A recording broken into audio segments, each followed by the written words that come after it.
6 verses. Verses you've probably heard quoted at weddings, funerals, gym motivation posts, and Sunday sermons your entire life, and every single one of them means something different. Sometimes something much bigger in the original Greek than what your English Bible actually shows you. This isn't about gotcha Bible trivia, and it isn't some fringe theory from a random blog. These are real documented translation gaps that change what these verses are actually asking of you, in ways that most churches never take the time to walk through out loud. By the end of this video, you're going to look at verses you thought you already understood, and realize you'd only ever read half of them. Quick disclaimer before we start, because this matters. English translators aren't hiding anything from you on purpose. Translating Greek into English is genuinely hard.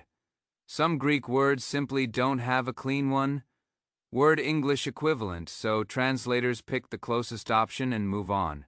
But closest option isn't the same as full meaning, and once you see what got left on the translation floor, these verses hit completely differently. Here's why this keeps happening across almost every translation.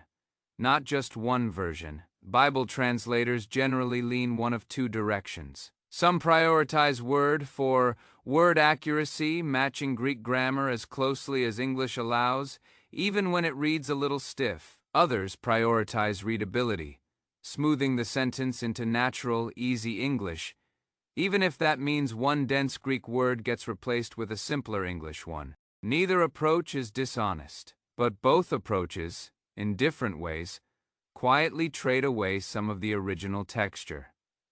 Which is exactly why going back to the Greek yourself, even briefly, uncovers things a translation alone was never going to hand you. Let's start with the one everyone thinks they already know. John 3:16. For God so loved the world that he gave his only Son. Almost everyone reads that word "so" as an intensifier. So loved meaning loved so much. Like you'd say, I'm so tired. Bigger emotion, bigger volume. That's the popular reading. It's also not quite what the Greek is doing. The Greek word behind "so" here is houtos. And houtos isn't primarily a word about intensity, it's a word about manner. It means, in this way, or like this. John isn't just telling you God loved the world a lot. He's telling you God loved the world in this specific manner. And then he immediately describes the manner by giving his only Son.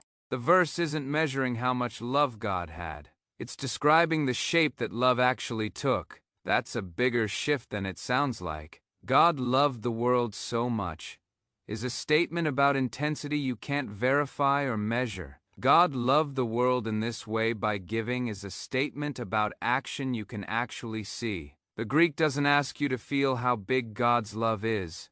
It points you to a specific act and says, this is what love looked like. That changes what the verse is even asking of you. It's not an invitation to marvel at an invisible quantity of emotion. It's an invitation to look at a concrete act of giving and let that define what love means.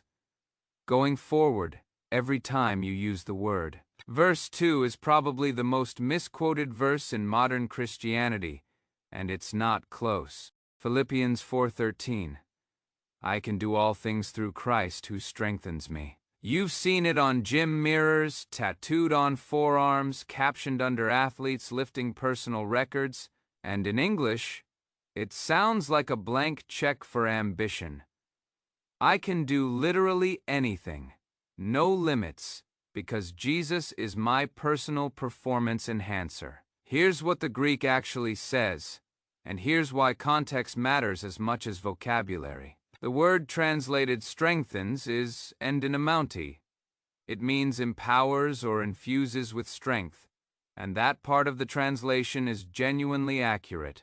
The problem isn't the word, it's what gets cut off before it. Paul doesn't open this thought talking about winning or achieving. 2 verses earlier in Philippians 4:11-12, he says he has learned to be content whether he has plenty or is in need, whether he is well fed or hungry. So, all things in verse 13 isn't all things I want to accomplish. In context, it's all circumstances I might face.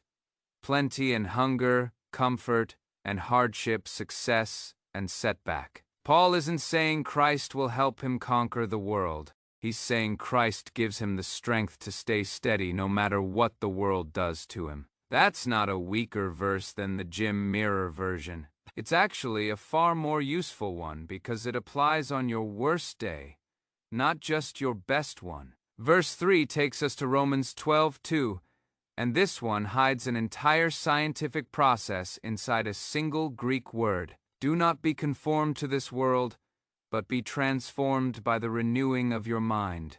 Most people read transformed as a vague synonym for changed, like updating your opinions or having a better attitude. The Greek word Paul uses is metamorphoo. Say that out loud slowly, and you'll hear it. It's the exact root of our English word, metamorphosis. This is the same word ancient Greek writers used to describe a caterpillar becoming a butterfly.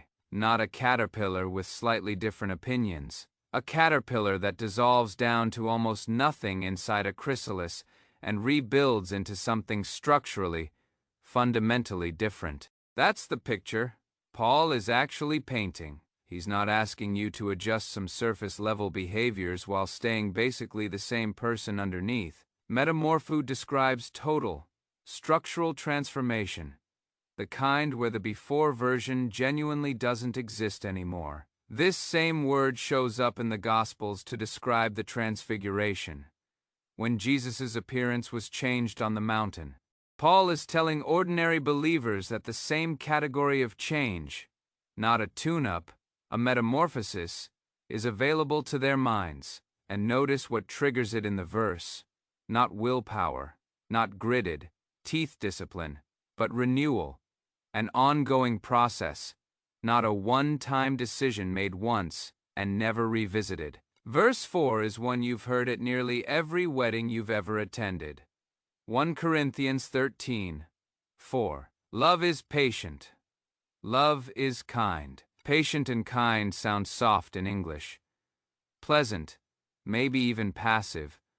Like love just quietly waits around and smiles. The Greek word behind patient is macrothymio, and if you break it apart, it's actually a small, vivid picture. Makros means long, and thymos means temper or anger. Macrothymio literally is long-tempered, the direct opposite of short-tempered. This isn't passive waiting. It's active restraint. It's the choice to stay long before you snap, when snapping would be the easier, faster, more natural response. Read it again with that in mind. Love is long-tempered. That's not a Hallmark card. That's a description of love actively holding its temper in check, on purpose again and again, even when provoked. Paul wasn't writing a poem about pleasant feelings for newlyweds to frame on their wall. He was describing a discipline, a repeated, deliberate choice to not explode when explosion would be justified. That's a very different vow to actually live out than love is nice. And it's worth noticing that the very next word in the verse, kind, in Greek carries the same active flavor, krestos, meaning useful and good in a way that actively benefits someone else, not just a pleasant demeanor you wear. Verse 5 brings us to Ephesians 28, one of the most theologically loaded single sentences in the entire New Testament. For by grace you have been saved through faith. In English, have been saved reads like a simple past tense fact, similar to I have been to Paris, something that happened once, back then. The Greek here uses a specific verb tense called the perfect passive participle, sisos menoi, and Greek verb tenses carry meaning English tenses simply don't have a matching slot for. The perfect tense describes something that happened in the past, but whose result is still fully in effect right now, continuously, without needing to be repeated or maintained by your effort. It's not you were saved, and hopefully it's holding up. It's you were saved, and that salvation is a present, ongoing, settled reality. That single Greek tense answers a question that quietly torments a lot of sincere believers. Did I do enough? And am I still saved today? The grammar itself is doing theology here. Sessos menoi describes a completed action with a continuing state, not a status you re-earn every morning, but a status that was secured once and simply stands. One more, because this 6th verse might be the most practically useful one on this entire list. James 1:2-3. Count it all joy, my brothers, when you meet trials of various kinds, for you know that the testing of your faith produces steadfastness. In English, testing sounds academic, like a pop quiz God is giving you to see if you pass or fail. The Greek word is dokimion, and it comes from the world of metalwork, not the classroom. Ancient goldsmiths used dokimion to describe the process of testing metal in fire, heating it until the impurities rose to the surface and burned away, leaving only genuine refined gold behind. It wasn't a pass-fail exam, it was a purification process. And the fire wasn't the enemy of the gold. The fire was what proved the gold was actually gold. That completely reframes what James is telling you to feel joy about. He's not saying be happy your life is hard because God is grading you. He's saying, trials aren't trying to destroy what's genuine in your faith. They're the process that proves it's genuine and burns off what wasn't real to begin with. That's not a verse about surviving hardship with a fake smile. It's a verse about what hardship is actually doing to you underneath the surface, whether you can feel it happening or not, and it reframes the joy James mentions as something aimed at the outcome of the process, not the pain of the moment itself. Now, here's the pattern running underneath all 6 of these verses. And once you see it, you'll start noticing it everywhere in Scripture. In every single case, the English translation isn't wrong. It's just smaller. It compresses something vivid, active, and specific into something generic and static. So loved becomes vague intensity instead of a described action. All things becomes limitless ambition instead of steady endurance. Transformed becomes a mood shift instead of a metamorphosis. Patient becomes passive niceness instead of active restraint. Have been saved becomes a simple past event instead of a settled, ongoing reality. And testing becomes an exam instead of a refining fire. Every time the Greek is doing more work than the English lets you see. Not because translators failed, but because languages don't map onto each other perfectly, and something almost always gets flattened in the process. Which means most of us have been reading a slightly quieter, slightly vaguer version of the Bible than the one that was actually written for our entire lives, without knowing it. And that's not a small thing when you consider how many major life decisions, sermons, and even tattoos have been built on the smaller version. So here's what I want you to actually do with this. Pick one of these 6, the one that hit you hardest just now, and go read the whole surrounding paragraph, not just the single verse. Context is exactly what unlocks half of these meanings. Philippians 4:13 makes no sense as a superhero verse the second you read verses 11 and 12 right next to it, and James 1:2-3 makes a lot more sense once you know a dokimion was a furnace, not a final exam. The Greek isn't secret information locked away from you. It's sitting right there in study Bibles and free apps. Most people just never think to go look. If even one of these 6 actually shifted how you read a verse you thought you already knew, don't just scroll past it. Comment the verse number that hit you hardest, 1 through 6, so I know which one to dig even deeper into next time. Hit like if this was worth your time.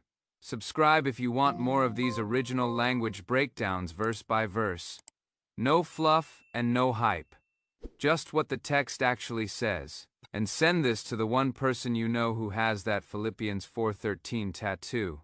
Because they're going to want to see this. 6 verses. 6 Greek words doing more work than their English ever let on. Manner instead of magnitude. Endurance instead of ambition. Metamorphosis instead of mood. Restraint instead of passivity. A settled status instead of a shaky one. A refining fire instead of a final exam. The Bible didn't hide any of this from you. It was there in the original language the whole time. You just hadn't been shown it yet. Now you have.